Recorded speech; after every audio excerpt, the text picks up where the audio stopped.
Ife and Tolu were like salt and sugar, same kitchen, different taste.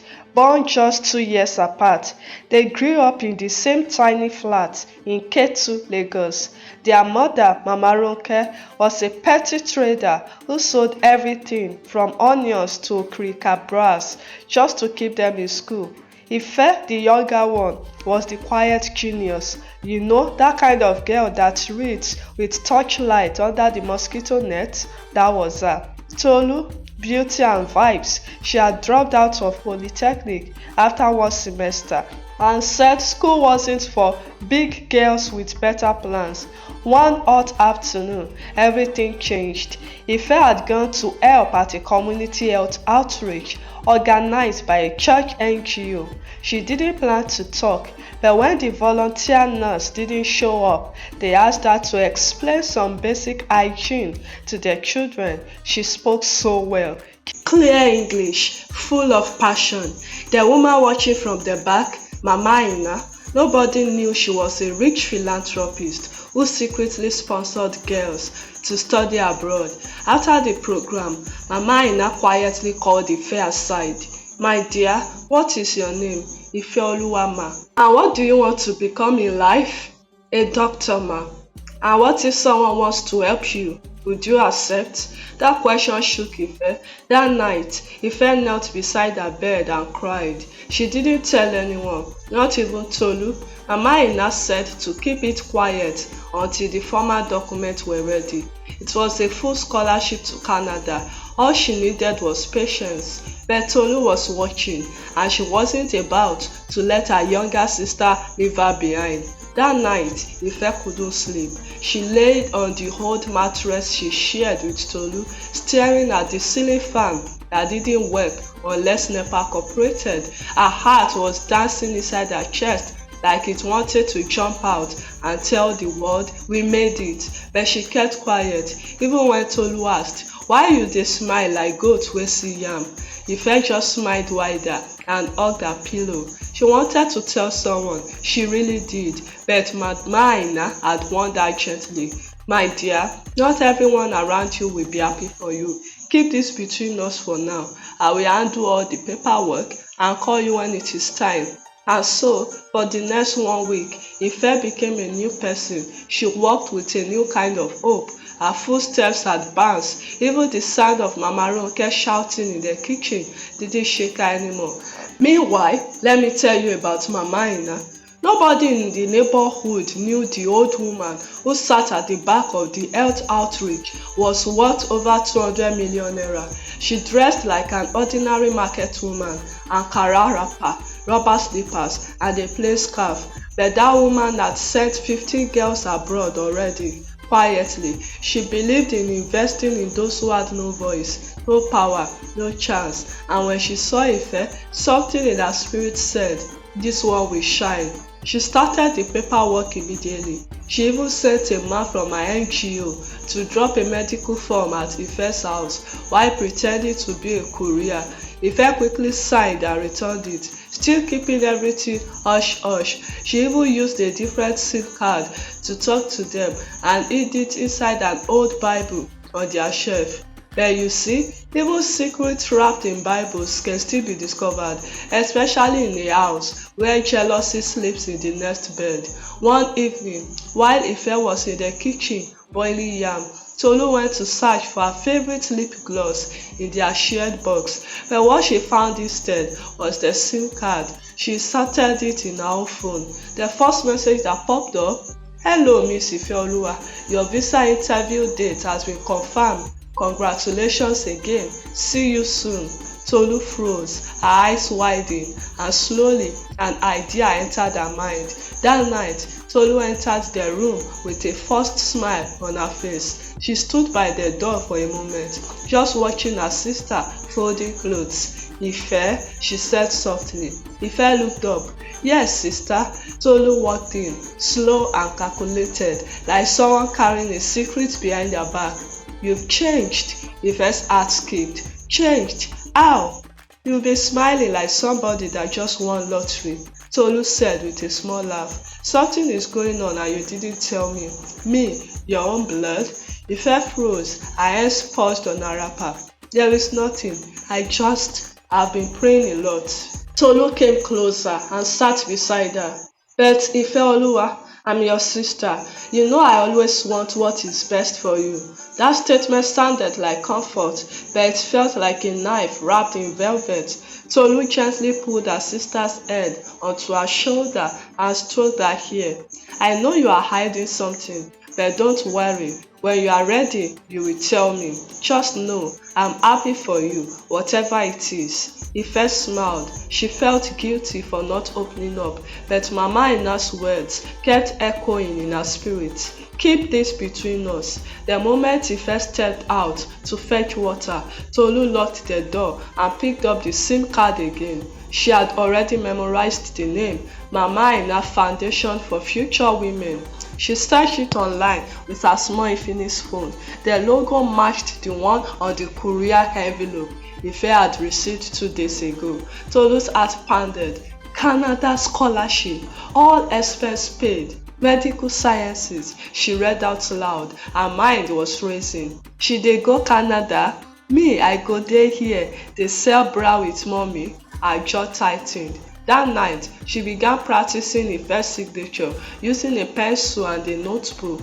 Tolu cooked breakfast for the first time in 3 months. Eat well, baby doctor, she teased Ife, placing the plate in front of her. You need strength for whatever good thing is coming your way.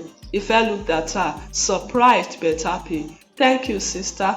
Tolu smiled, but behind that smile, she had already drafted a plan. She was going to be Ifeoluwa on paper, in voice, in signature, and Ife, she will never see it coming. It started with a photograph. One afternoon, when Ife went to buy a recharge card down the street, Tolu quickly opened their shared box and pulled out Ife's old WAEC results and birth certificate. She found what she needed. Then she went to the side of the house where the compound wall had better light and snapped a clean passport photo, hair tie off, no makeup, small innocent smile, just the way Ife always looked. She sent the picture with the name Ifeoluwa Ronke Adeyemi. That same evening, she borrowed Mama Ronke's wrapper and went to the nearest cyber cafe in Mile 12. There, she printed out a new form using Ife's details. When the cafe guy asked her for confirmation, she smiled. Yes, that's my name. I'm applying for my scholarship update. I just don't like people knowing my business. The boy didn't ask again. Then came the email. Tolu used the same Gmail Ife had used for the application because she had already logged into it using the SIM card she found. She replied to Mama Ina's team herself. Good day, ma. I received the interview date. Thank you very much. I will be there. Yours sincerely, Ifeoluwa. Even her tone matched Ife's gentle style. She was careful, calculated, and cold. Tolu told Ife she was going to help a friend braid hair. Instead, she wore one of Ife's neatest gowns, tied her hair back like Ife usually did, and went straight to the scholarship office in Ikoyi. The office was inside a gated compound with white walls and 2 security men at the gate. She walked in slowly, trying not to look nervous. When they called the name Ifeoluwa Ronke Adeyemi, she stood up confidently. Mama Ina wasn't present, but her assistant, one sharp-looking woman with glasses, interviewed her. They asked her about her dreams, her background, why she wanted to study medicine. Tolu had memorized everything Ife had written in her diary. The same dreams Ife cried about late at night. I want to become a doctor so I can return and help girls in my community, Tolu said. There are too many cases of sickness because of ignorance. If I know better, I will do better and help others do better too. The assistant smiled. Well said. By the end of that interview, Tolu was shortlisted. Ife was washing clothes when Tolu walked in. Umi, how was the braiding? She asked. My hand is paining me, Tolu replied, but the girl paid me well. She dropped her bag, entered the room, and locked the door behind her. Inside, she stared at the congratulatory email that had just arrived on the phone screen. Dear Ifeoluwa, we are pleased to inform you that you've been awarded a full scholarship. Please prepare for your visa application process next week. Tolu fell on the bed and laughed. Shebi she was hiding it like gold. Now it belongs to me. It began with the missing Bible. Ife had kept the special SIM card that one Mama Aina's team used to contact her inside an old Bible they didn't even read. She wrapped it inside one page from Leviticus and tucked it into the hollow space where a rat had once chewed through the back cover. But one morning, as she arranged their things, the Bible was gone. Have you seen that my old red Bible? She asked. Tolu, who was plucking beans at the corner of the room, didn't look up. Bible kept. Why are you looking for Bible now? You want to preach to someone? Ife laughed nervously. No, I left something inside. Tolu gave her a side glance. You and hiding things. You better be careful. That statement landed wrong in Ife's spirit, but she brushed it off. Ife returned from Mama Ronke's shop to find her cupboard open. She had locked it before leaving. She blinked twice. Maybe she forgot. Maybe the padlock wasn't tight. Maybe Tolu had gone looking for her hair cream again. But something wasn't right. Later that evening, she opened her drawer and began checking her things quietly. Her WAEC result still there, but her birth certificate gone. She turned the entire drawer upside down, searched under the bed, checked inside her school bag, inside her wrappers, under the mattress. Nothing. She sat back on the floor, chest rising slowly. That was when it hit her SIM card, the red Bible, her birth certificate, all gone. Her head started shaking. She didn't want to believe it, but there was only one person who knew that drawer, that Bible, that secret spot, her sister. Ife couldn't sleep. She kept staring at Tolu's back as she snored lightly. Her heart kept whispering, ask her, check her bag, don't wait. But another voice said, what if you are wrong? She said she was happy for you. She even cooked for you. By 3 a.m., she made up her mind. She tiptoed across the room, slowly unzipped Tolu's handbag, and what she saw made her knees weak. A printed email. We are pleased to inform you that you've been awarded a full scholarship. Passport photo, visa interview slip, all in her name, but using Ife's own identity. She sat on the floor, clutching the paper, her mouth open. Her own sister had stolen her future. Ife stood up slowly, her hands trembling as she clutched the printed email and visa slip like they were weapons. Her eyes were burning with silent tears. She stared at Tolu, sleeping peacefully, breathing like nothing in the world was wrong. Ife's voice came out low, sharp and shaking. You stole it. Tolu stared. Tolu, wake up and tell me why you stole my life. Tolu turned, confused. What are you? Ife flung the paper at her. The email hit her chest. You pretended to be me. You used my name, my result, my dream. Tolu, you want to travel with my scholarship? For a second, Tolu froze. Her mouth opened slightly, then shut. Then she stood up slowly, brushing her wrapper. So you've been snooping through my things, Abi? Ife's jaw dropped. Are you even hearing yourself? Tolu laughed bitterly. Ife, let me ask you something. Do you really think you deserve it more than me? Do you know how long I've been in this house with nothing to show for it? You, small girl that used to follow me up and down, you think you can just leave me here and go to Canada to become somebody? Ife's voice cracked. Tolu, I kept quiet because I trusted you. I didn't tell anybody because they asked me to keep it secret. And you, my own sister, you went behind me, copied everything and… Tolu cut her off. Yes, I did, and I don't regret it. Silence. Just the sound of the ceiling fan spinning lazily above their heads. You always get everything, Tolu continued. Everybody sees you as the good one, the serious one, the obedient one. I just wanted one thing, just one, and I took it. Sue me. The first chest rose and fell. I wasn't going to leave you behind, Tolu, she said softly. I was going to tell Mama. I even planned to send you money monthly once I got there. But now, Her voice broke. You've killed something between us. Tolu turned away. Save the tears. I'm the one going for visa interview next week. So, if you like, cry from now till morning. It's already done. Ife wiped her tears. Her voice became calm. Okay, go. Let's see how far you will get pretending to be me. Tolu scoffed. Don't test me, Ife. But Ife wasn't afraid anymore. She was done crying. Visa interview day. Tolu wore her best borrowed look. Neat cornrows, light powder, small earrings, one of Ife's cleanest skirts, and a white top. She looked like the perfect obedient Nigerian girl with big doings. But before she left the house, she stood in front of the mirror and whispered to herself, "You've come this far, Tolu. No turning back. Just smile, answer their questions, and you will be in Canada by next month." She left the house early, lying that she was going to assist someone at a business center. Ife watched her go with folded arms and a heavy heart. She hadn't said another word since their fight 2 days ago. She simply watched. The hall was full of other applicants, some nervous, some excited. Tolu clutched her document tightly, fake transcript, Ife's birth certificate, even a doctored personal statement that she typed the night before. When it was her turn, she stepped into the small interview room with her shoulders raised and her smile ready. But the white woman behind the glass didn't smile back. She flipped through the file slowly, her brow furrowed. "You are Ife Oluwaronke Adeyemi?" "Yes, ma," Tolu replied sweetly.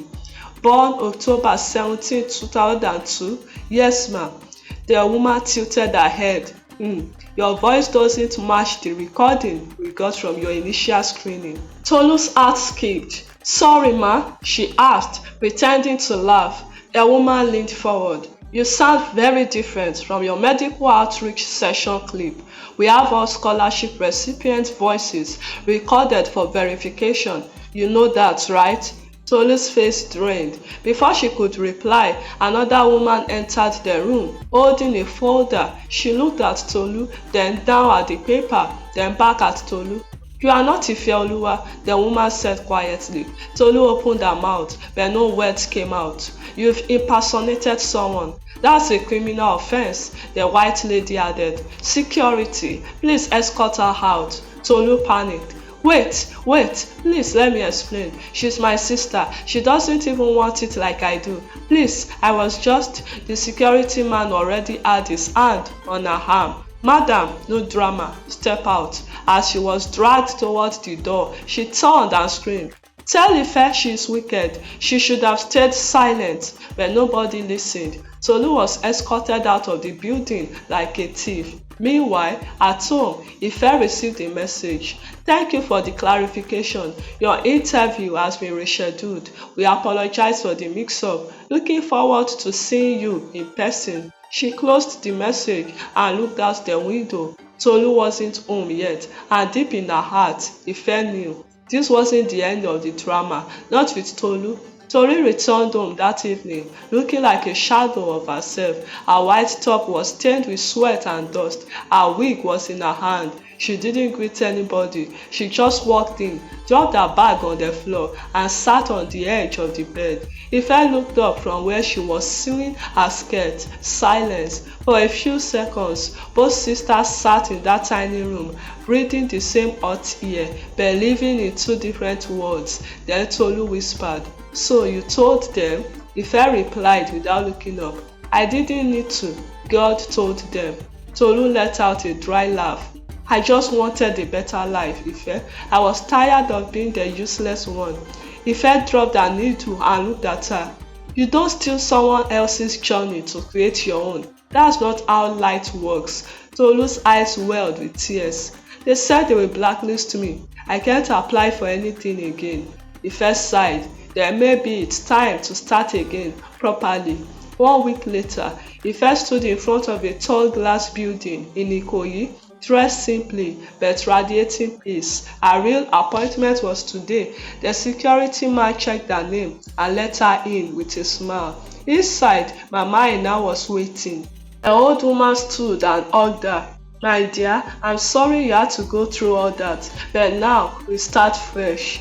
Ife nodded, holding back tears. Thank you for not giving up on me. Mama Ina smiled. Canada awaits. Go and become that doctor. And when you do, don't forget the girls in your community. Months later, Tolu had started attending a tailoring training sponsored by the local church. She still battled shame, but slowly she was learning humility.